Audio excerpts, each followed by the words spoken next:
Você saberia dizer por onde começar para inovar no seu negócio?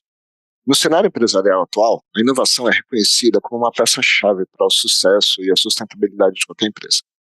De forma muito pragmática, inovar começa pela fase da concepção, de onde as ideias promissoras são geradas, alimentadas por insights, que vêm aí através de pesquisas de mercado, por exemplo. Uma etapa adiante, onde a teoria ou esta ideia encontra a prática, refinamos os conceitos em protótipos tangíveis, o que a gente costuma chamar de MVP. Aqui a experimentação é a nossa guia e realizaremos, através de testes bem rigorosos, ajustes e medições até atingirmos o ponto de equilíbrio entre o que é viável, a viabilidade e a inovação. Da fase de testes, partimos para o lançamento. Passamos pela metamorfose da ideia, a implementação, sendo já uma solução palpável, e daqui partiremos para a escalar, até que essa ideia entre na sua fase de maturidade. Por fim, executar inovação nada mais é do que a capacidade de transformar ideias em resultados, construindo o futuro do seu negócio hoje mesmo. E é sobre isso. Fique conosco, estamos de volta para mais um Debate no Café. Eu sou o Márcio Oliveira. E eu sou o Thiago Pierosi. E hoje, um episódio um pouco diferente, como vocês estão vendo. O Márcio e eu vamos falar sobre inovação e como inovar o seu negócio. E dessa vez, explorando as nossas próprias experiências e aprendizados. Afinal, também temos, Márcio e eu, aqui, alguma experiência na área de inovação. Aproveita a vinheta para já deixar o seu like, seguir a gente e tomamos um café?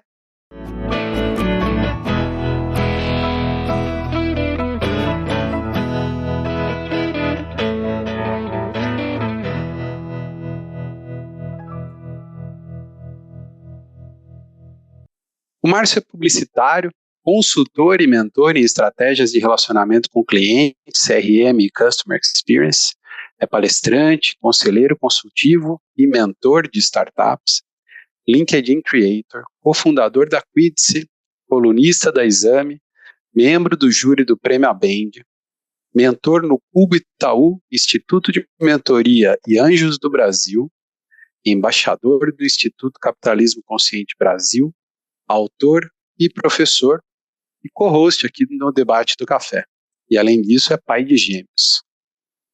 Pai de gêmeos, que é a função mais importante.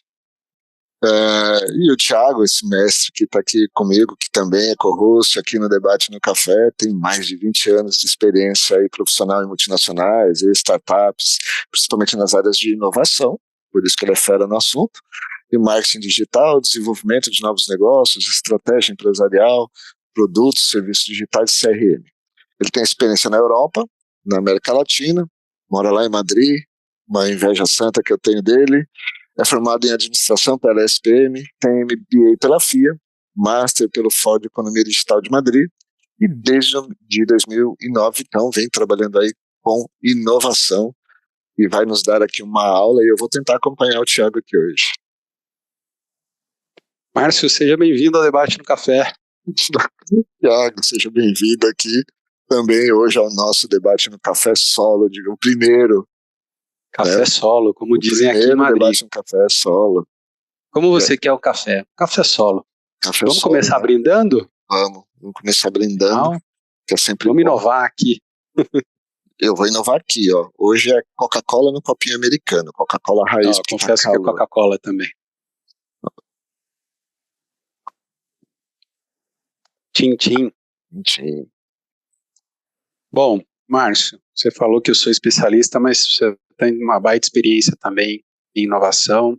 Vamos tentar aqui transmitir para os nossos seguidores tudo que a gente conseguir, esperamos que essa também seja uma aula para quem está nos assistindo. A gente já falou sobre inovação anteriormente no Debate no Café. Quem tiver interesse no tema pode procurar aqui ou no YouTube ou no Spotify, vai ver que outras feras estiveram por aqui também falando sobre inovação.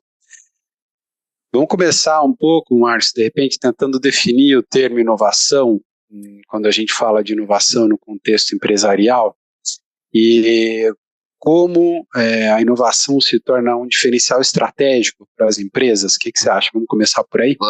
Vamos. E aí eu vou dar a minha opinião aqui do que é inovação, né? Vamos deixar um pouco a parte mais acadêmica, a gente talvez até passe por ela, né? Mas eu costumo falar que inovação para o meio empresarial deveria ser fazer primeiro o básico bem feito, né? Hoje muitas empresas falam muito de inovação, né? Na verdade, inovação é uma coisa que se fala bastante por aí, né? Evento, áreas, pessoas, fala, e o que é inovar, né? Inovar, sim, é ter ideias para resolver problemas. Eu vejo isso. Tem que ter um problema para ser resolvido, uma oportunidade.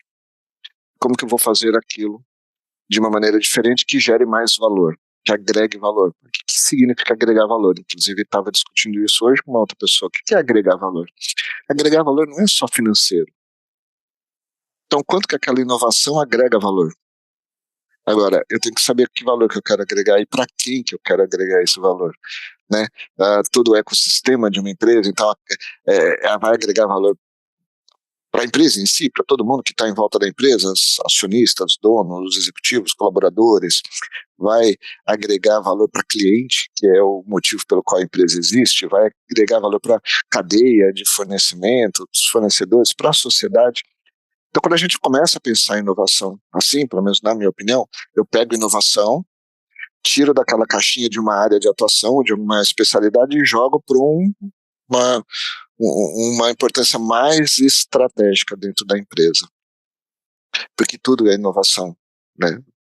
A empresa tem que inovar o tempo todo. Se ela não inova o tempo todo, ela fica parada. Agora, muitas vezes a inovação é fazer as coisas mais simples, bem feitas primeiro. Muitas vezes a gente fica querendo fazer algo diferente, mas faz o básico, porque esse básico é aquilo que vai gerar valor. E às vezes a gente quer gerar valor com uma coisa complexa, mas não gera no básico. Eu não sei se eu te respondi, mas a minha visão, definição não acadêmica de inovação é essa.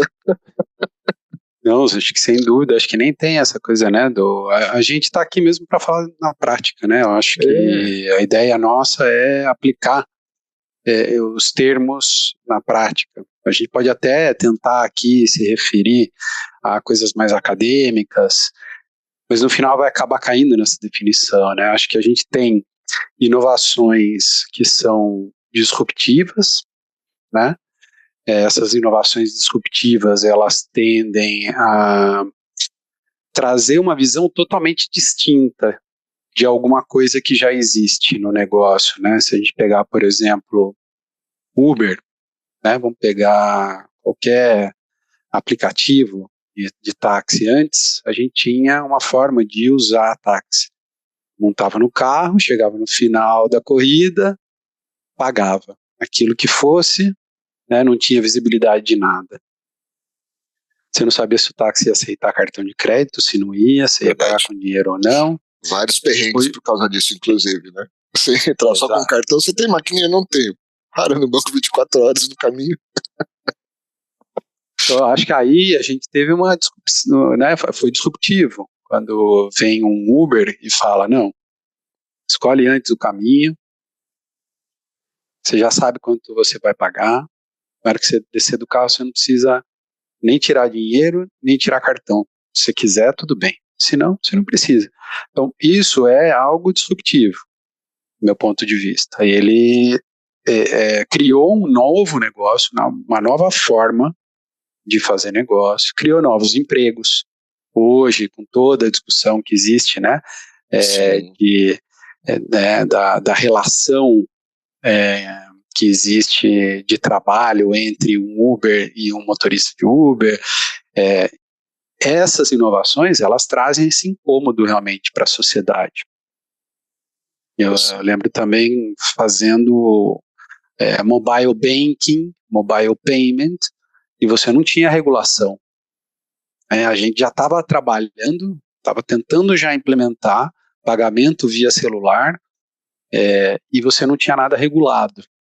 Então, esse tipo de inovação, ela é disruptiva. Você precisa criar uma lei, inclusive, no país para que ela funcione. Então, realmente aqui a gente passa a ter uma ideia totalmente nova, e isso é uma inovação disruptiva. Assim, a gente tem essas inovações, gostei da inovação disruptiva, né? Que é essa que mexe com o modelo de mercado, é que você encontra um problema barra oportunidade, né? Às vezes é um problema consciente, às vezes é um problema que a gente nem sabia que existia, a gente só descobriu que aquilo era um problema como surgiu algo diferente, né? O exemplo que você deu de Uber e de táxi, né? Os problemas que a gente enfrentava com táxi, a gente só descobriu que era problema quando veio alguém com uma solução que fala, nossa, né? Isso aqui agora eu consigo fazer. E outros, né? Airbnb, o iFood, falando dessas grandes big Claro. techs aí, de serviço que mudaram alguns modelos de mercado com disrupção. Mas muitas vezes a inovação pode estar em uma coisa mais simples dentro da empresa, né? Então acho que quando uma empresa, a gente pode olhar para a inovação e falar assim, o que eu vou criar novo?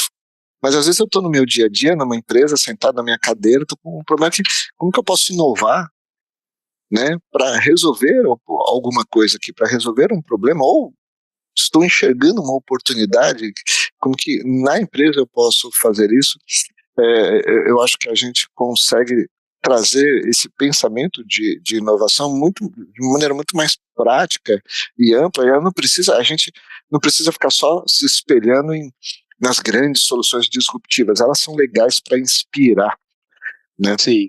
E às vezes gera uma oportunidade mesmo de negócio para alguém, mas isso está na ponta da pirâmide, né? Mas a inovação ela é feita na pirâmide inteira, então todo lugar pode ter uma inovação no sentido de ter a flexibilidade de pensamento para isso, né? Acho que como que a empresa será que consegue, e aí eu quero trazer um gancho aqui para perguntar para você duas coisas. Primeiro, já que você está mais inserido nesse contexto corporativo, como que uma empresa consegue se transformar para trazer de fato um pensamento de inovação que possa permear a empresa como um todo, mesmo que ele seja praticado de maneira mais organizada ou metodologicamente falando por áreas específicas para projetos específicos.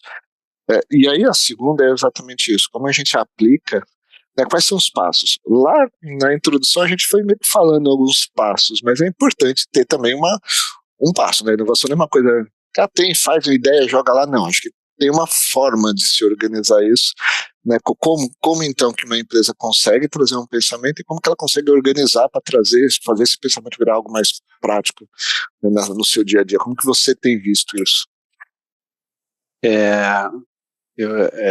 Duas perguntas bem interessantes, né? Porque primeiro que tem esse modelo que você falou, que né, a gente começou falando aqui, eu tenho algo disruptivo, mas eu também tenho aquela coisa simples. Eu acho que no meio do caminho dessa coisa simples, que muitas vezes pode ser inovação no processo.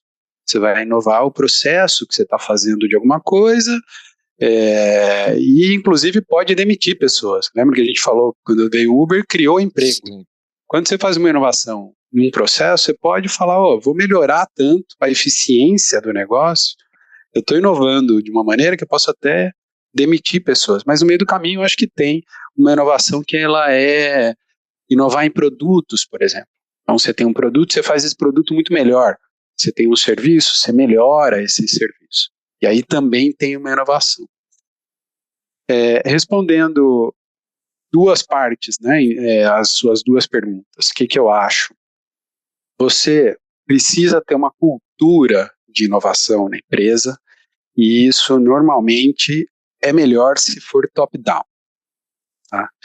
A gente não gosta muito de ouvir isso, Cara, mas eu falo que qualquer cultura da empresa vem de cima para baixo, porque ela vem da prática, não de cima para baixo do estou mandando.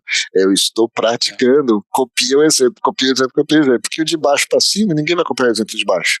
Você vai copiar o exemplo de cima. Top-down, pelo menos eu vejo nesse sentido, top-down. Inovar, para mim, vem justamente de que o alto escalão da empresa entende que aquilo é importante e faz sentido. Exato. Então, a partir daquilo, você cria um mindset favorável dentro da empresa, né? Você cria dedicação de tempo das pessoas, dedicação de recursos, estamos falando não só financeiro, mas recursos também, né, os colaboradores, recursos de máquina, se for necessário. Então, essas dedicações, elas são, para mim, chave, né? E a empresa tem que entender que algumas vezes na inovação ela vai acertar. Eu escutei isso esses dias num podcast e achei muito interessante. Algumas vezes ela vai acertar e outras ela vai aprender. Né? A gente já falou aqui também no debate no café da cultura do erro. Exatamente. E a cultura do erro, ela é importantíssima. E a cultura da diversidade, que foi no mesmo episódio que a gente falou, foi lá no nosso primeiro episódio que a gente conversou com a Glenda sobre isso, a diversidade ela também é importante. Então, são vários fatores que colaboram e ajudam a empresa a criar uma cultura de inovação, né? Porque se você errar e com isso você for punido, você tende a não querer inovar de novo. Eu vou fazer o business as usual. Né? Exatamente. Eu vou fazer o feijão com arroz, vou entregar e acabou. Você vai bloqueando as pessoas, né, de serem reconhecidas pelas tentativas. É claro que essa tentativa também não pode ser sem fim. Você também tem que delimitar. Não pode ser o erro irresponsável, né? Você tem que ter sabedoria de como testar. E aí acho que entra um pouco da metodologia, não? Para poder errar com segurança, errar planejado. Que não é errar para aprender, né? É o errar que eu aprendo com isso. Não só errei, mas sendo seguro. Exatamente. E aí a gente entra nessa outra parte da sua pergunta, que é as fases, né? Quais são as fases, então, que eu tenho? Se eu for olhar um projeto, né? Como implementar um projeto, ou como sai uma ideia do papel, né?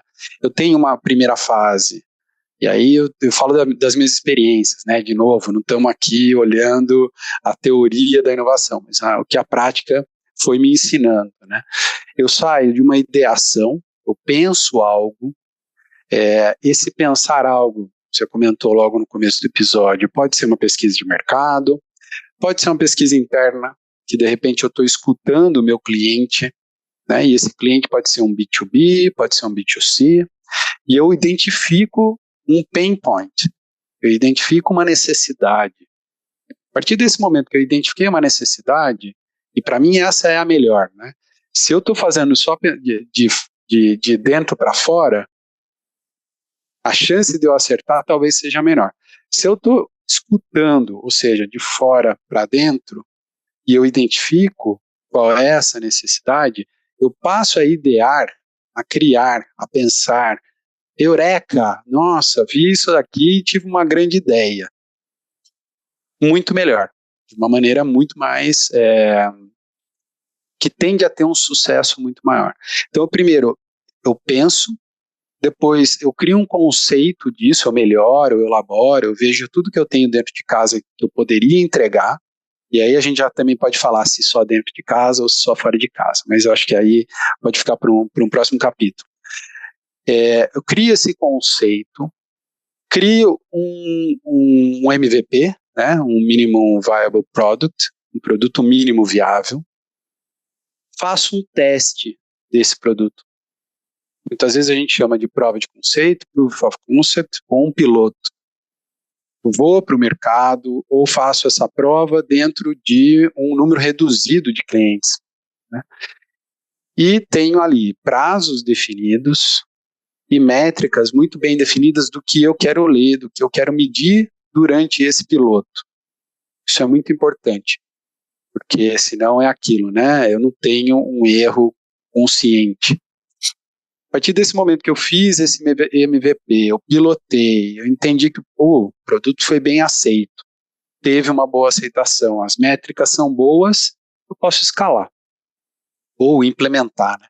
Implemento, escalo, ou seja, vou para um número maior possível de clientes para entregar esse produto ou esse serviço, e aí já estamos começando a falar que é um lançamento normal, que todo mundo vai ver, já é o mercado enxergando o que você fez, até o piloto não, Muitas vezes o piloto é uma coisa muito interna, com 2 ou 3 clientes, como eu comentei. E você, a partir desse momento que escalou o produto, é o tempo de vida desse produto. A gente não vai falar aqui disso porque a gente está falando de inovação, mas se a gente entrar na teoria do tempo de vida do produto, ele vai ter o tempo dele, pode ser meses, pode ser horas, né? Se eu tiver um show, é um tempo de produto muito rápido, mas se eu tiver um iPhone, eu vou descamando o mercado até... Né? E vai chegar um momento que vai chegar na maturidade desse produto. Esse produto, então, ele já... Ou ele vai ser, se você olhar, por exemplo, produto médico, né, farmacêutico, medicamento, ele chega um momento, você tem novas tecnologias, novas fórmulas. Então, você tem os produtos maduros, que se chama na indústria farmacêutica. Esses produtos perdem a patente, você já tem genérico, novos produtos virão. Então, ali a gente já está falando de maturidade. Já é momento de você falar, eu vou descontinuar, vou vender, né? Você já vai tomar outra decisão. Então, para mim, esse é o ciclo. Idear, ter o conceito bem ideado, aterrissado, criar um piloto, um MVP, depois a gente parte para a implementação e o escalado, se o piloto foi bem avaliado, e a maturidade. Não sei como que você vê e as tuas experiências, como é que você enxerga isso? Eu acho que existe uma fórmula, né? E é essa fórmula que você acabou de passar. O que eu vejo muitas vezes, e aí voltando um pouquinho naquilo que a gente falou do erro, o povo se desesperar pelo erro e não ter a paciência, é porque talvez muitas empresas ou pessoas não sigam essa fórmula, né? Acha que, inovar é ter uma super ideia, uma sacada, tive uma sacada, vamos fazer isso aqui que vai dar certo. Já faz, né? O famoso põe em produção, né? E aí toma na cabeça. Então, eu acho que respeitar, talvez, esse método, não é à toa que esse método existe, né? Comprovar que o negócio faz com controle, e aí a gente está falando de ambiente corporativo, de empresa, está falando de coisa séria, mas não é brincadeira. Isso pode custar caro mesmo, que pode significar até empregos, pode impactar pessoas, dar um erro que pode ser um erro de processo, um erro de alguma coisa, impactar outras vidas. Então, assim, você tem que tomar cuidado dependendo do cenário. Mas não significa que, eventualmente, o método, e aí é um outro ponto que muita empresa não tem muita paciência, né? Aquela coisa rápida, quer resultado rápido, vamos fazer rápido alguma coisa. Bom, às vezes seguir esse passo a passo não necessariamente precisa levar muito tempo, né? Dependendo do modelo de negócio do que é a empresa, até do que é o que você vai fazer, entre a ideia, prototipar, testar, pilotar, medir, assim, você pode fazer um ciclo menor. Então, esse ciclo que você falou, estou entendendo que ele não tem assim uma regra de ciclo, de fases, mas não necessariamente de tempo, né? Tem que fazer isso, você tem que gastar tanto tempo nisso, tem que ter maturidade. Você pode passar muito rápido, às vezes, muito rápido mesmo, assim. Às vezes em dias, você passa por todo o ciclo para ter certeza e garantia, obviamente respeitando o modelo de negócio, que é aquilo que está sendo feito, muitas vezes é algo simples. Então, só o ponto de alerta aqui tem um método e ele existe não à toa, né? Mas a gente não pode querer apressar algumas coisas, mas também não significa que precisa atrasar, né? Acho que tem que ter essa sensibilidade. Que nem você falou, a gente está falando de, pode ser milhões, né, investido, claro, dependendo do projeto que você estiver fazendo. Você pensa uma Airbus, uma Embraer, os projetos que eles estão fazendo, né, de aviação e tudo mais. Isso são milhões de dólares que são colocados ali, né? Então tem que ser feito com consciência e com essa metodologia, né? Que faz todo sentido. Em questão de tempos, como você colocou, vão ter coisas que vão ser muito rápidas. Tem ideias que você vai testar muito rápido, outras você vai precisar de mais tempo. E tem uma coisa que se junta com a outra pergunta que você tinha feito, que é a empresa, como ela pensa, né? Como implementar isso. Existe uma curva de aprendizado da própria empresa. A empresa vai aprendendo a inovar conforme ela vai se jogando, né, nessa brincadeira de inovação, Então, ela também vai reduzindo esses tempos. Isso também é muito legal. Você vê que empresa vai ganhando maturidade no processo, né?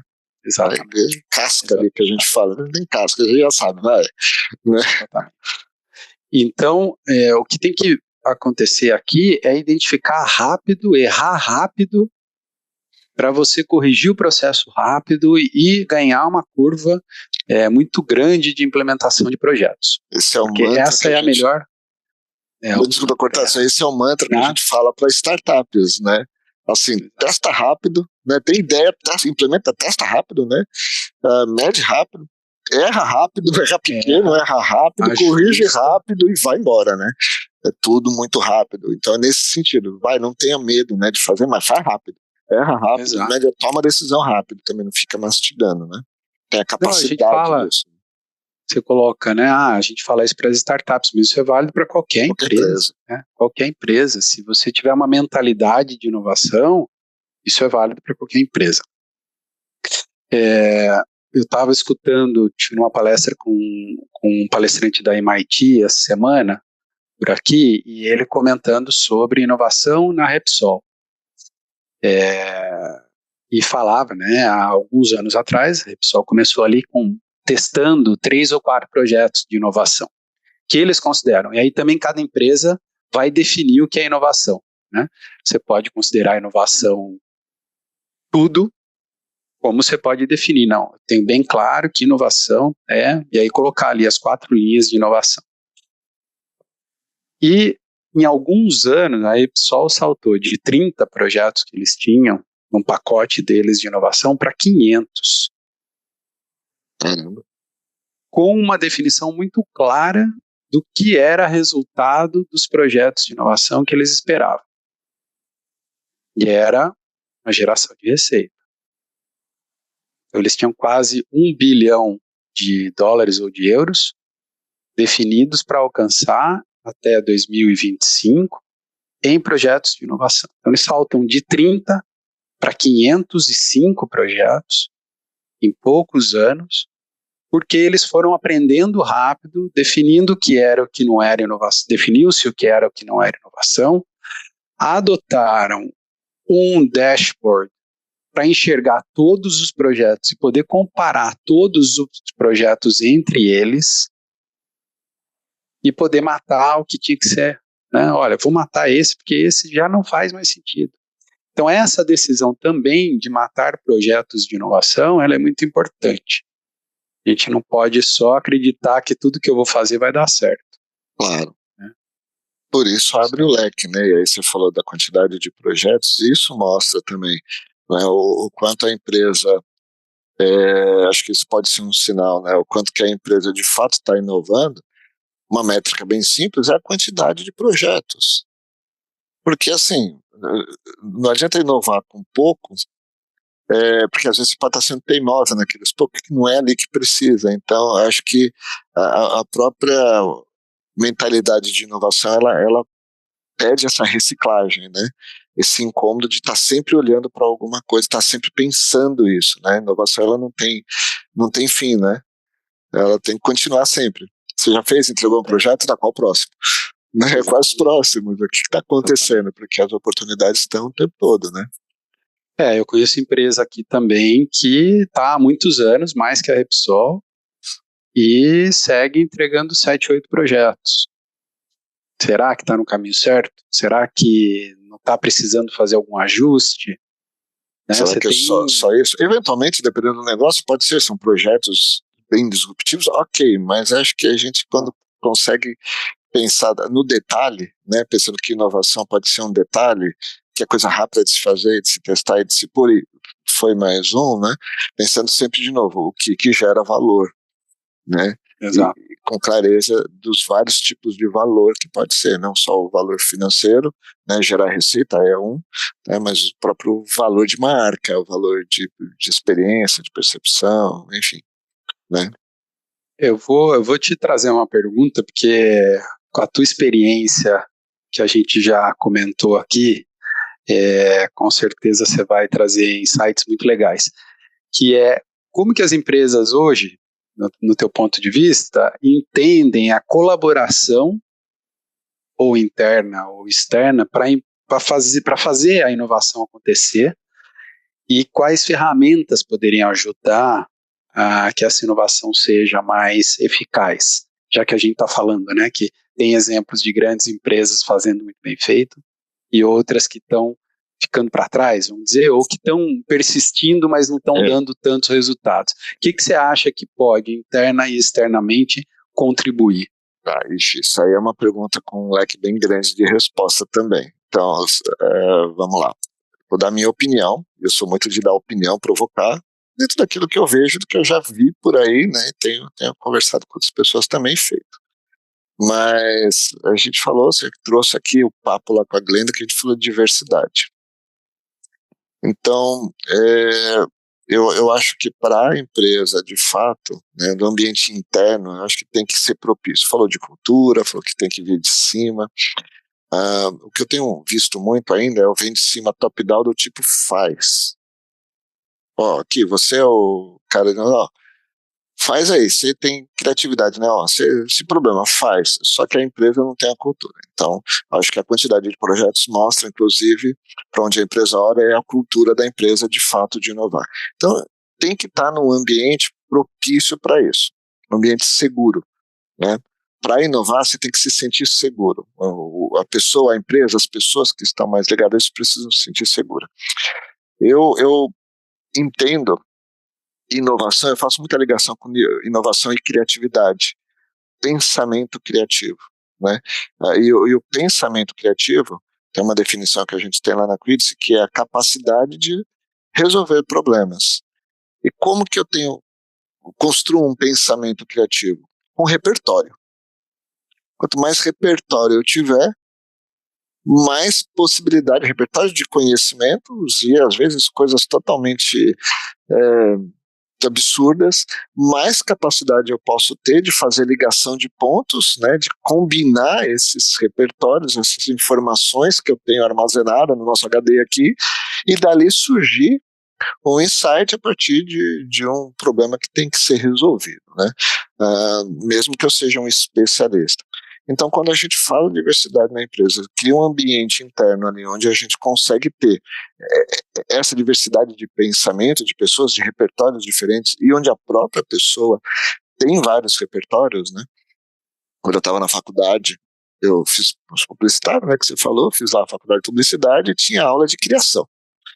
E eu, estudante, aquele sonho de quero ser criativo em agência, né? Quero ser redator, não gosto de escrever, quero ser redator. Aí eu tinha um professor que ele falava assim: vocês querem trabalhar com criação? Quem aqui lê, na época, a revista Contigo? Né, assim, mas que Contigo, que tem a ver com revista de novela? Não sou target disso. Quem lê não sei o que lá, quem lê, ele pegava o catálogo de revistas da Abril, falava todas, Casa Cláudia, Coisa, ele fala, gente, vocês têm que ter conhecimento e informação. Tem que abrir a mente para absorver informações diferentes, porque na hora de comunicar, vocês vão comunicar com pessoas de todo perfil, né? E aí, como que você vai conseguir criar algo se você é fechado num único perfil, se você tem uma fonte de informação e tal? Então, é isso, né? Você tem que ter essa capacidade de repertório. Então, a empresa que conseguir com ferramentas, e quando eu falo ferramenta não é necessariamente ferramenta software, mas assim, dar ferramental para as pessoas terem contato com coisas diferentes para aumentar o repertório delas, é fundamental. E aí, um dos caminhos que eu sugiro para algumas empresas é assim, vai olhar, não o que concorrente faz, não o que outra empresa do segmento faz, vai olhar que uma empresa totalmente oposta a vocês faz, né?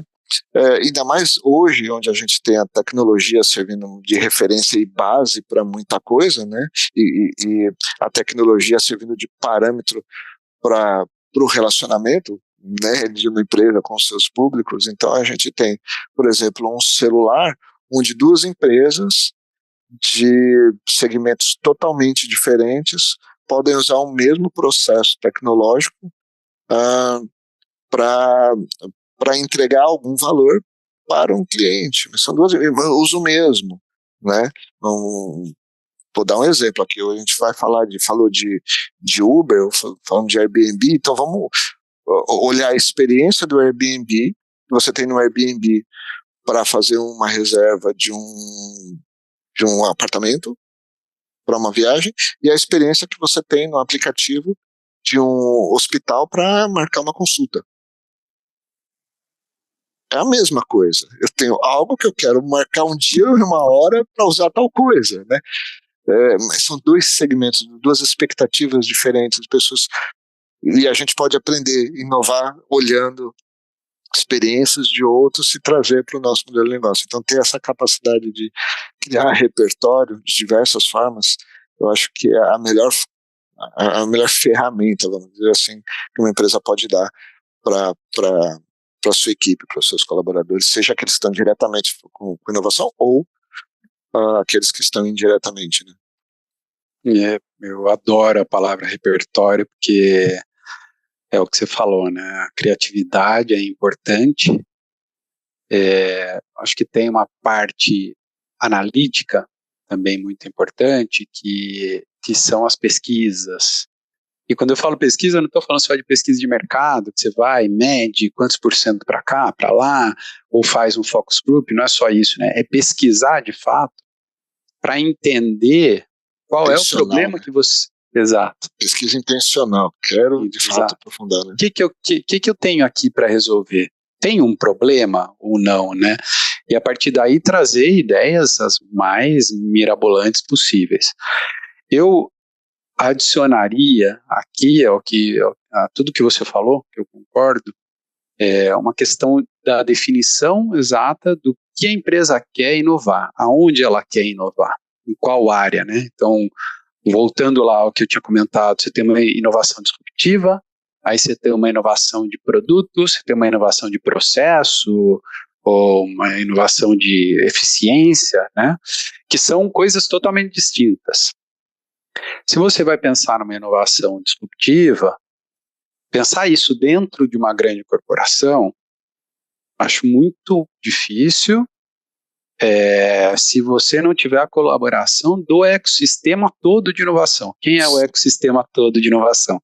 Né? E aí você sabe que você está lá no Cubo, né? Você participa de inúmeras reuniões né, do Instituto de Mentoria, Anjos do Brasil. Então a gente está falando uma inovação disruptiva, ela requer muito dinheiro e requer um pensamento ágil que talvez uma grande empresa não esteja preparada. Talvez, vão ter as que vão estar muito bem preparadas. Então aí você precisa dialogar com o ecossistema, você precisa falar com as startups, você precisa estar num cubo, né, para você ter um diálogo. É a diversidade, né, que vai nesse ponto da diversidade, né? Exatamente.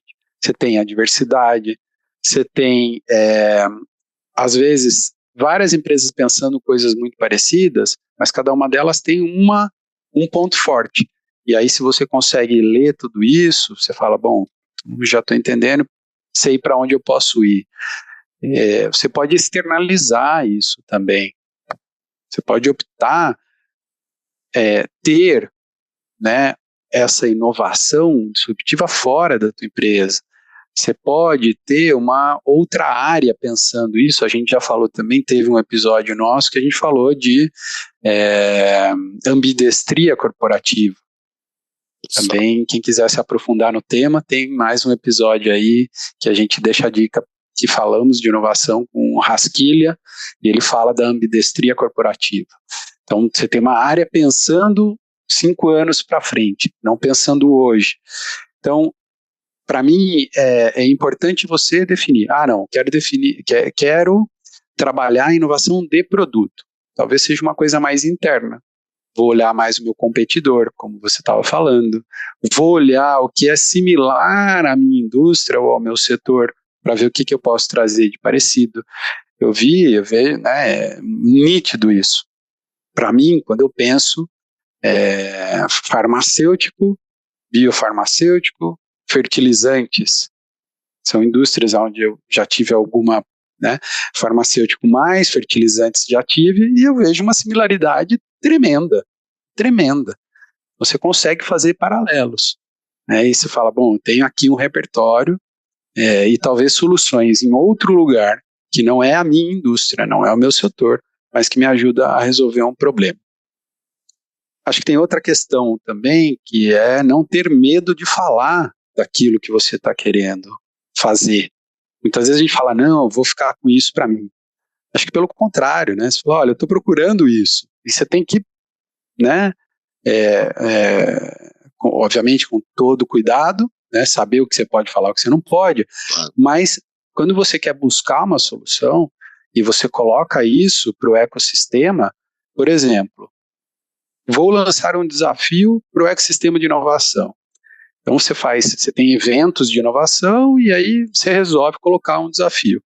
Estou eu, como uma multinacional, procurando uma solução para esse problema. Abre as inscrições, você tem lá um regulamento desse desafio, abre as inscrições para as startups que quiserem participar, até o dia tal, coloca um prêmio, coloca um júri, define o que vai acontecer nesse projeto, traz o vencedor. Bom, né, fecha o call, coloca os competidores, analisa, vê, isso aqui vai ajudar a resolver o meu problema. Começa um projeto. Então você já tem o MVP, não foi você que criou dentro da tua empresa. Você criou, né, você trouxe de fora a solução do teu problema. É excelente, inclusive, para uma empresa, principalmente as grandes, né, que estão um pouco mais estruturadas para isso, é o que a gente chama, isso que você falou, é o que a gente chama de pitch reverso, né, que é quando o pitch não vai ser feito pela startup que vai fazer o seu pitch, né, o pitch vai falar o que ela faz, o que ela quer para conseguir investidor, é o pitch reverso, quando o investidor, ou no caso aí, eu já assisti vários pitch reversos, a empresa traz mesmo, é isso, gente. A empresa traz o seu problema, então tenha clareza do que é o seu problema, saiba explicar o seu problema, saiba quantificar o seu problema e traga para um ecossistema. A gente falou do Cubo aqui, tem vários por aí, inclusive ecossistemas especializados, né, em determinados segmentos, para isso, né, para ampliar esse repertório. Você joga o problema, você fala, gente, esse é o problema, eu preciso de uma solução para isso. Basicamente é isso, né? O pitch reverso basicamente é isso, joga um desafio, um problema, um desafio, e quem consegue, quem traz a melhor solução, né? E aí você vai ter as mentes pensantes já para trazer o MVP. Eu acho fantástico assistir vários, eu acho um ótimo caminho. Exato. Acho que é um muito bom caminho. Então, para mim, essa definição da empresa, o que ela entende como inovação e aonde ela quero ser mais disruptivo, não, quero inovar em produto, não, eu vou inovar em processo. Em processo, provavelmente, você tem as respostas todas internamente. Às vezes a gente fala, vou contratar uma consultoria, talvez você não precise. Você precisa falar com a pessoa que está no dia a dia, né? A pessoa que está no dia a dia, sim, ela vai poder ajudar, né? A resolver, se for uma coisa mais de processo, aí você consegue fazer, de repente, uma sessão de design thinking, né? E com isso, dali, você pode tirar alguns resultados que são ajustes num processo, né? Eu lembro de um exemplo num livro, eu não lembro exatamente qual era, que falava de acho que era o da Disney, que falava dos hospitais, né? O estacionamento do hospital foi pensado, era um processo, por onde chega a pessoa na emergência, né? Ou em urgências, onde ela chega? Quanto tempo ela leva? Quanto tempo levo para atender essa pessoa? É uma inovação que está dentro de casa, mas é uma inovação. Então a gente pode ir do Uber, do Airbnb, ao revisitar a entrada no meu estacionamento. E eu acho tudo isso é inovação. É um gatilho bom, né, até porque eu queria entender de você como que a gente consegue medir resultados para isso também, que é um ponto importante. A gente está falando de método aqui, o que é, o que não é, o que pode levar, mas também tem que entender como medir corretamente. Mas só pegar um gancho de processo, e a gente aprende muita coisa com a Disney, né? Lá no livro O Jeito Disney de Encantar os Clientes também conta o exemplo. Agora eu não lembro se é nesse livro ou no outro que eu li da Disney, mas enfim. Os parques, aí está nos assistindo, escutando, já teve a oportunidade de ir num parque da Disney, ele é extremamente limpo. É limpo. Mas não é limpo porque as pessoas são educadas. As pessoas é pessoa, ainda mais quando você recebe um lugar turista do mundo inteiro, né? Assim, não necessariamente as pessoas são educadas de ir lá jogar o lixo na lixeira. Mas, e também você não enxerga no parque da Disney pessoas recolhendo lixo. Aonde que era o problema? Qual que era a motivação do problema? O problema é, o parque está sujo, tem lixo, o lixo é ruim, a gente não pode tratar o lixo ali, mas um papelzinho no chão aqui, uma latinha ali e tal. Não, não pode tratar assim porque tem uma premissa por trás, que é o quê? Nosso propósito ali. A gente quer que o parque seja um ambiente de desconexão, o final feliz, onde a pessoa está ali, ela tem uma experiência que desconecta sonho, ela, né, da vida, é o sonho, né, onde o sonho se torna realidade, né? Então, assim, não pode ter lixo. A gente não sonha com um lugar gostoso, uma praia linda, maravilhosa, com lixo. Então não pode ter lixo. Então o lixo era um problema. Mas a gente não quer que tenha aqui a explicação, não quer que tenha aqui as pessoas lá recolhendo lixo, tá? Por quê? Porque não existe isso, né, nos ambientes do parque. Quando eu entro lá para usar o Magic Kingdom de exemplo, que ele tem vários setores temáticos, você vai num lugar, tema do futuro lá, não tem o lixeiro vestido normal. As únicas pessoas que estão vestidas normais ali são os visitantes, não as pessoas do parque. E não vamos com gente recolhendo lixo. É a mesma coisa dos outros lugares. Como que a gente tira para não quebrar a magia? Então, primeira coisa, duas coisas que eles fizeram. Primeiro, lixeiras que costumam ficar mais cheias. Tem um sistema de tirar lixo por baixo, no subsolo. E o segundo foi o cálculo do tempo, e aí a gente fala de métricas, como medir, como calcular, como usar dados, pesquisa que você falou, né? Eles calcularam o tempo médio que a pessoa fica em passos, com o lixo na mão, antes de descartar. Até ficar de saco cheio, né? Antes de descartar, até ficar de saco cheio, literalmente. Então, assim, isso tem lixeira espalhada para todo lado. E a lixeira é integrada no ambiente, para não parecer o negócio de lixo só, né? Então, a lixeira espalhada para todo lado. Então, assim, ainda tem uma ou outra pessoas que jogam lixo? Tem. Tem gente que recolhe e você não vê? Tem. Você nem percebe. Como você não percebe segurança lá dentro, tem um monte. Você não percebe, está inserido ali no ambiente que você nem percebe, mas porque não é ostensivo, o lixo não fica aparecendo. E tem lixeira para todo lado, porque a grande maioria das pessoas joga no lixo. Está vendo o ambiente limpo? O ambiente limpo constrange as pessoas a manter o ambiente limpo. Existe e quando você tem lixeira para todo lado, então tem comportamento humano aí sendo analisado também, né? Então, olha só, o problema é, como que eu vou manter o parque limpo? Põe mais lixeira. As pessoas no Japão, um monte de gente recolhendo lixo, varrendo no chão. Não, às vezes não.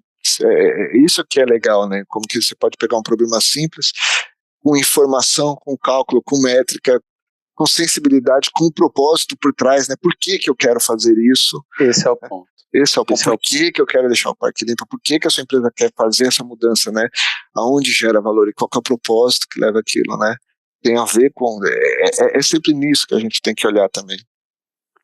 Acho que respondendo aquilo que você, né, perguntou, que você já colocou a resposta, né? Como medir o sucesso de uma iniciativa de inovação? Depende do propósito que você está inovando. Tudo vai depender. Então, dependendo do que você quer alcançar, a Disney queria alcançar a limpeza no parque. Então, ela tem que medir se o parque está limpo ou não, né? Essa é a primeira métrica. Parece simples, mas a gente não precisa complicar as coisas. Não é porque eu estou inovando que a coisa tem que ser complicada, né? No final do dia, o que a gente tem que ver, se eu quero mais margem, como eu comentei aqui, quero mais geração de receita, igual a Repsol nos projetos dela, você vai ter que medir o retorno sobre investimento, as margens, a taxa interna de retorno, sei lá, você vai adotar uma métrica. O importante para mim é que você adote antes de iniciar o processo, ou antes de iniciar essas etapas todas que a gente falou de inovação, para você não querer se auto-enganar no meio do caminho. Então, essa definição do que medir, para mim, ela tem que vir antes. Porque aí você sabe que você está fazendo algo para alcançar essa métrica. Porque se chegar no meio do caminho, eu vou mexer aqui e vou conseguir atingir a meta, você se auto-enganou. Enganou a empresa. E talvez você não vai ter o resultado que você quer. Essa métrica, ela pode ser mercado. Vou pensar no market share que eu tenho. Vou pensar que eu quero 2%, 3%, 4%, 5% de crescimento do meu produto, de penetração. Vou pensar, né, você que tem essa super bagagem com relacionamento com o cliente, customer experience, eu vou medir retenção e satisfação de cliente. Pode ser, se for um projeto de inovação, mas que visa reter e satisfazer cliente, você tem que medir retenção e satisfação de cliente. Você não vai medir outra coisa. Vou fazer um projeto de impacto ambiental, social, de quero gerar emprego. Tudo bem.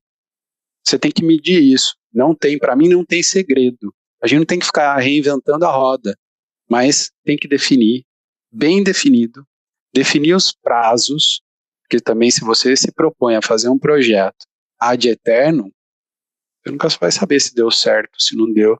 Se você falar, eu tenho que fazer isso... MVP, né? Exatamente.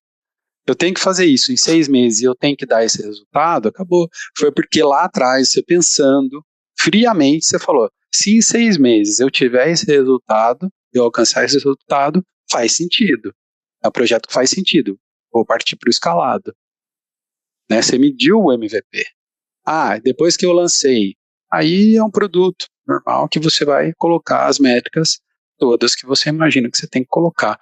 Porque você já pensou isso também durante os testes todos que você fez. Isso eu acho que só para complementar o que você já tinha falado, que eu concordo também. Eu só queria reforçar aquela questão de medir o resultado, mas ter clareza do que você quer e o porquê você quer, né? O que e o porquê da coisa, né? Então, usar o exemplo da Disney, o que eles querem, né? Querem o Parque Limpo. Mas por que eles querem o Parque Limpo? Não pode esquecer, porque senão a gente pode tomar a decisão de, estou inovando, estou fazendo, mas pode eventualmente gerar o resultado do parque estar limpo, mas só que talvez ele esteja trazendo outras experiências ou outros resultados que são mais qualitativos, até difícil mensurar, e que em algum momento vai dar ruim, entendeu? Então, assim, o parque está limpo, mas só que não dentro do propósito, não, que impacta a experiência do cliente, impacta a coisa, no final eu vou ter menos cliente, porque o cliente não vai voltar, porque a experiência não foi boa, mas o parque está limpo. Então, assim, a gente tem que tomar cuidado, acho que a grande dica aqui tenha clareza do que você vai fazer, o que você tem que medir, isso é importante, e às vezes isso vai estar muito mais impactado ou menos com um propósito maior, o porquê daquilo, né? Coisas mais simples ou menos críticas têm um impacto menor, porque senão a gente pode ir para uma solução que é eficaz no sentido de limpei o parque, mas ela não vai ser eficiente como um todo para o negócio da empresa na geração de valor, né? E às vezes a gente vai muito rápido para uma solução, porque resolve ali o problema, mas ela cria outro, né? Tem que ter sempre essa visão mais ampla de olhar para o problema, mas conseguir dar um zoom out para, cara, a gente não pode esquecer do impacto como um todo, o propósito da empresa, né? Aquilo, o impacto que aquilo traz, né? Isso é importante também, pelo menos costumo sugerir ter esse cuidado para as empresas. Sem dúvida. E acho que alinhado a isso, eu queria ouvir um pouco como que você enxerga. Tem uma questão também de como mitigar riscos. Como a empresa pode mitigar risco quando ela fala de inovação? Não sei se nessas suas passagens aí pelos cubos da vida, por esse ecossistema, anjos, né? Sobretudo quando a gente fala anjos do Brasil, que são investidores, isso. Anjo, que pensa o dinheiro, né? Como eu posso mitigar o risco, né? E você falou de dinheiro, você pensa no risco e tudo mais. Primeiro que a gente fala para o investidor cara, você vai investir em 10, uma vai vingar, 9 não, né? Mas enfim, o risco é altíssimo. Mitigar o risco altíssimo, cara, é complicado. Só falando no ponto de vista de investidor, né?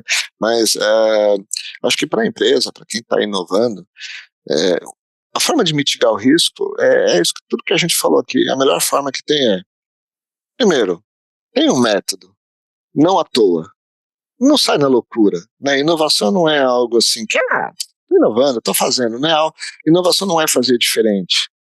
Então, a melhor forma de mitigar o risco é entender que sim, tem método, tem jeito, é estruturada a coisa, não é na loucura, né? Isso já mitiga. Você vai errar mesmo usando método. Então, é aquilo também de novo que a gente falou. Testa pequeno, erra rápido, mede rápido, conserta, avalia, né? E eu acho que a outra coisa é esse zoom out, para olhar, será que eu tenho clareza do que e do porquê, para não ficar focado também apenas, não, tem que resolver esse problema, vamos pensar diferente aqui, tá feio, só que aquilo pode gerar um impacto muito maior, a gente acha que está inovando e não dá, e aí eu vou dar um exemplo. Um exemplo de uma empresa pequena, de uma experiência que aconteceu comigo. Uma cafeteria aqui em São Paulo, não vou falar o nome, na rede, que eu gosto muito de ir, ainda gosto muito de ir, gosto dos produtos, gosto do ambiente, mas olha só, a gente costumava ir, pedia, sentava na mesa e era atendido. Como era uma cafeteria, doceria, um monte de coisa, você ganhava uma comanda e você está tomando café, depois você vai no balcão, vai pedir um doce, você vai comprar um presente, você faz a coisa. Eu acho que por algum motivo que eu falo que eles têm muito essa questão de inovar, né? Dentro da empresa fala-se muito, conheço um pouco mais dessa empresa. Eu cheguei num dia para ser atendido, fui de novo, fui direto no caixa, porque eu sei que eu faço o pedido, tem que pagar. Eu falei, não, mas eu vou tomar o café, mas depois eu vou olhar que eu vou comprar um doce aqui, vou levar um presente. Aí você faz de novo o processo, você vai lá e paga. Você já tem que pagar aqui, já tem que pagar. Aí eu pergunto, mas por que tem que pagar? Eu já tenho que pedir o café e pagar, eu não sei ainda o que eu vou comprar lá, e depois eu tenho que ir lá, pegar, quando eu voltar no caixa para pagar. Eu falei, não, é porque assim, a gente montou isso para conseguir separar melhor nos pedidos o que vem de uma coisa, o que vem de outra. Aí eu fiquei pensando, para resolver talvez um problema de análise interna, que eu não sei qual é a dificuldade em sistemas, em dados, eles mexeram na experiência do cliente, fazendo o cliente ficar indo e voltando e fazendo vários pagamentos, dependendo do que ele quer, se ele quer consumir e fazer coisas diferentes, ter experiências diferentes na loja, a experiência de compra, a experiência de se servir, de degustar, e ele tem que, para cada coisa, fazer um pagamento separado. Possivelmente, dentro da empresa, a pessoa que vai se dar inovar, a gente faz assim, assim, assim, resolve esse problema. Esqueceu de dar o zoom out e pensar no outro problema que eles criaram de experiência do cliente e que vai totalmente contra o propósito da empresa e o que a empresa fala que quer gerar de valor de experiência na sua comunicação. E um detalhe que foi o processo de pagamento separado. Então, assim, mitigar erro é tomar cuidado, porque às vezes você resolveu o problema. É isso que eu quis dizer agora. Você resolve o problema. Para quem estava com o problema, agora de repente ele tem mais fácil, a coisa mais rápida de gerar qualquer tipo de informação e aquilo gera mais rápido. Só que vai trazer um impacto na experiência, consequentemente no resultado. Pessoas que deixam de ir, não, tem que ir lá comprar, então eu não vou mais comprar, já paguei aqui, já vou embora, desisto de comprar outra coisa, diminuir vendas. Então, assim, tem que entender o impacto para mitigar o erro, você também tem que entender qual o impacto disso que eu vou fazer no ecossistema, não só na resolução do problema. Isso vai trazer um impacto maior para a empresa em outras áreas, vai trazer um impacto para cliente ou não, experiência, enfim, né? E eu vou dar um segundo exemplo, se você me permite, e na verdade aqui o tempo nosso aqui, eu nem sei quanto tempo a gente vai ficar hoje aqui, mas... Tamo bem. Olha só, programa de fidelidade, relacionamento, loyalty, seja lá como você quiser chamar, conhecido, né, de uma rede de supermercado.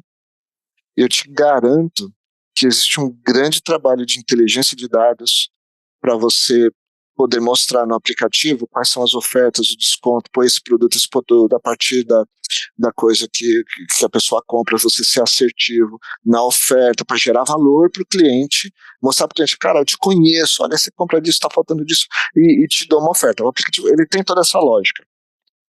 Mas alguém teve uma ideia. Detalhe, quando você vai ofertar, aí aquela ansiedade de vender, em vez de você ser assertivo, você massifica. Então, você como é um mix de produto grande do supermercado, você faz 40 ofertas para o cliente. Em vez de você querer ser mais assertivo, ofertar menos, e gerar valor, né, e na jugular ali acertar, mostrar que você conhece bem o cliente, você começa a gerar oferta, um monte de oferta, tem que gerar oferta. A gente aprendeu que dá para analisar dados e gerar oferta, então ele gera um monte de oferta, gera 40 ofertas no aplicativo. No supermercado eu não vou ficar olhando 40 ofertas, certo? Aí vem um gênio e fala, põe o botão porque ele quer o desconto, põe o botão ativar todas as ofertas. Aí eu já sei até de quem você está falando. Ativo todas as ofertas, matei toda a segmentação, se eu vou ativar tudo e vou usar, não vou usar, o cliente nem sabe se ele está pegando conscientemente produtos, se tem desconto ou não. Na dúvida, eu ativo todas, porque vai que eu peguei alguma coisa que deu e eu vou ter desconto no final. Mato tudo. E alguém teve uma ideia de gênio, não, estamos inovando de várias formas aqui, tá uma coisa matando a outra. Então, assim, para quê? Ou seja, eu estou fazendo um programa para o cliente que é antenado e baixa o meu aplicativo e aperta um botão. Aperta o botão, ativa todo. Você segmentou o seu programa, né? Para aquele que baixa o aplicativo e aperta um botão. Você não foi além, né? Quem não foi olha. Para aquele que tem essa cesta de compras, que tem a cidade, que está nesse bairro. Não foi nesse ponto, né? Não foi. Então, assim, você vai facilitando a partir de problemas que você mesmo cria, que sequer deveria ter sido criado. Então, cuidado quando você quiser analisar um problema. Aí tudo isso eu quis dizer para assim, qual que é a origem do problema? Os dois exemplos, qual que é a origem do problema? Porque muitas vezes, na hora de inovar, você quer trazer algo disruptivo para um problema que você criou que você não deveria ter criado, você deveria ter que resolver aquele problema. Para de criar esse problema. Assim, eu não preciso ter uma necessidade de alguém falar, cara, o cliente não está vendo todos os produtos, a gente está olhando os indicadores, o cliente não está vendo, não está interagindo, aqui ele não está pegando desconto. Temos muito, vamos facilitar. Era uma questão de user interface, né? Na verdade. Era só corrigir a user interface, talvez. Põe menos produto, né? Aí você vê o indicador de esforço do cliente, aí vem um monte de métrica, de coisa e tal, mas no fundo é assim, quem que tomou a decisão de mostrar, sei lá, 40 ofertas pro cara? Tinha que ser 5.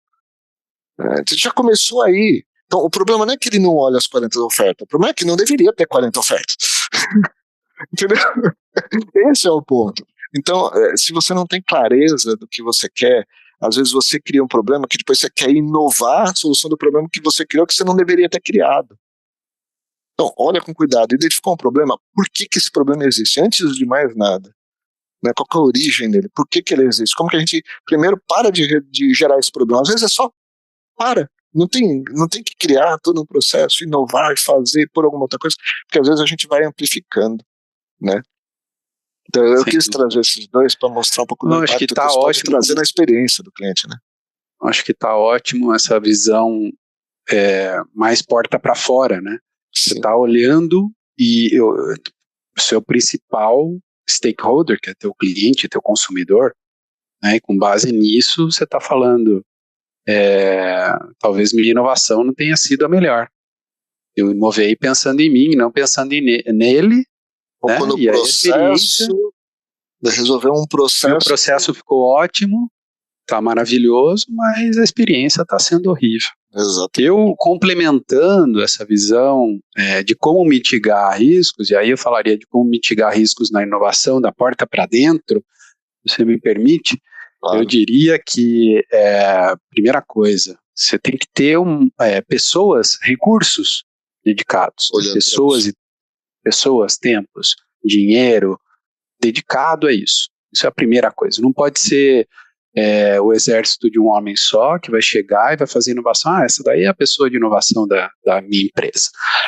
Porque, de novo, isso casa com aquilo que a gente já falou, que é uma cultura de inovação que existe na empresa. Então você tem várias áreas que entendem a demanda que chega.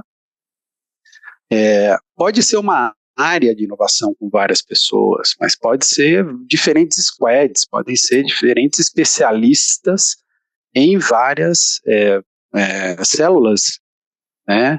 Esse cara é especialista em user interface, esse em user experience, esse é especialista em negócio, especialista do produto, esse é especialista em legislação. E aí você tem células que estão pensando em inovação. Pode ser uma maneira também de se implementar. E aí você não tem uma área de inovação, você tem um líder que usa essas células. Eu particularmente prefiro, nos exemplos que eu já vi, uma área que está pensando em inovação. Tá? Mas aí, claro que vai depender do setor que a gente estiver atuando. Outros setores é melhor você ter células e não uma área. Né? Mas que não pode ser uma pessoa que está sendo o grande herói. Isso não existe um grande herói na inovação. A gente fala de diversidade de pensamento, de repertório, coisa numa pessoa não tem, né? Diversidade não tem de nada. Fica muito difícil. Né? Até porque ela vai estar dedicando tempo, os outros não, né? E aí ela tem que primeiro conseguir adesão de tempo dos outros, convencimento, dividindo e aí vem várias outras e aí eu entraria com o segundo ponto, que é justamente o que eu vou falar. Como que você inclui essas pessoas? Essas outras pessoas de outras áreas. Às vezes você está numa área de inovação, entregando um produto para uma outra área, mas essa outra área, por exemplo, não tem nos objetivos do ano, nas metas do ano dela, inovação. Então ela vai entregar o quê? Ela vai entregar aquilo que está no objetivo, nas metas. Não, qual é a sua meta para o final do ano? Vender tantas caixinhas, vender tantas assinaturas. Mas não está aquele projeto de inovação? Não está. Então não vai sair. Já te falo, vai ser muito difícil acontecer inovação quando você precisa de várias áreas e essas áreas não têm inovação, nem no mindset, que foi alguma coisa top-down, e nem nos objetivos da pessoa. Porque se a pessoa não bater o objetivo dela, ela não ganha o bônus, por exemplo. Exato. Então, você muda a história quando você coloca inovação nos objetivos de todos. Então, isso para mim faz muita diferença. Acho que tem uma outra coisa que também a própria empresa tem que pensar a inovação como uma aposta. Inovação é uma aposta. Então, quando você vai fazer uma aposta, ou quando você vai investir, né, você pega um fundo de investimentos, ele tem 70%, sei lá, no Tesouro, que garante, né, uma estabilidade no Brasil, né, Tesouro ótimo, vai, né, com a Selic a 13% vai super bem. Aí você coloca 20% em alguma coisa, né, que talvez seja um pouco mais arriscado, e 10% em algo muito arriscado. Normalmente é como funciona, né, os fundos de investimento. Sim. Eu acho que um pensamento de uma empresa tem que ser o mesmo. Eu coloco 70% mais ou menos naquilo que eu entendo que é o negócio do dia a dia, para fazer meu negócio rodar. 20% eu posso apostar em algo um pouco diferente, e talvez uns 10, 15% eu coloque em algo muito arriscado. Sei lá, alguma coisa que nem faz parte do meu dia a dia, né, que não é parte do meu negócio, não é parte do meu core business.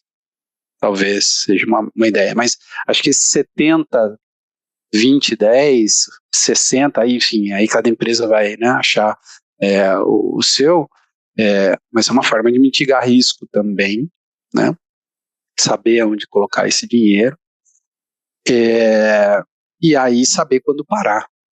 Então, nesses 10%, onde é extremamente arriscado, é igual cassino. Chega uma hora e você fala, não, eu vou entrar no cassino com tantos aqui no meu bolso. Vou colocar 500 mil. Tá bom. Acabou. E com prazo também, né? O tempo que a gente já falou. O saber quando parar é muito importante. E isso só vai saber se você definir antes os tempos e os KPIs que vão ser medidos. Exatamente. Então você tem que ter isso daí. Né? E eu diria que assim, como mínimo a gente consegue mitigar um pouco o risco, olhando para fora e olhando para dentro. Não, perfeito. Eu acho que no final das contas a decisão toda está na empresa, né? Entender de fato por quê, para quê, né? Como mitigar, ter pé no chão, né? Basicamente o que você está falando é ter pé no chão, né? Não vai na loucura, não acha que é uma fórmula mágica, não acha que vai resolver todos os problemas da empresa, não acha que sempre resolve problema de curto prazo. Às vezes a inovação não é para resolver um problema de curto prazo, mas para garantir o futuro da empresa. Aí quando a gente fala da ambidestria lá, né, tá olhando para o futuro, o outro passo, estou inovando não para agora, estou inovando para o futuro do modelo de negócios. Enfim, é ter pé no chão. Acho que inovação, antes de mais nada, é ter pé no chão, saber o que quer e ter pé no chão. Exato. Né? Eu tenho um amigo que ele fala, né, que ele trabalha em inovação também, e ele fala, as pessoas olham a gente de fora, quem trabalha em inovação, e falam, nossa, você trabalha na área mais sexy da empresa, né? Nossa, que legal, deve ser super bacana. E quando você trabalha em inovação, só você entende o tanto que você sofre, né? Porque não é uma área simples, exige muita resiliência, pensamento de empreendedor, é todos os dias você aprendendo, errando, indo borderline, né? Você está sempre indo no limite ou além do limite. Se tem uma regulação, você tenta ir um pouco mais além da regulação.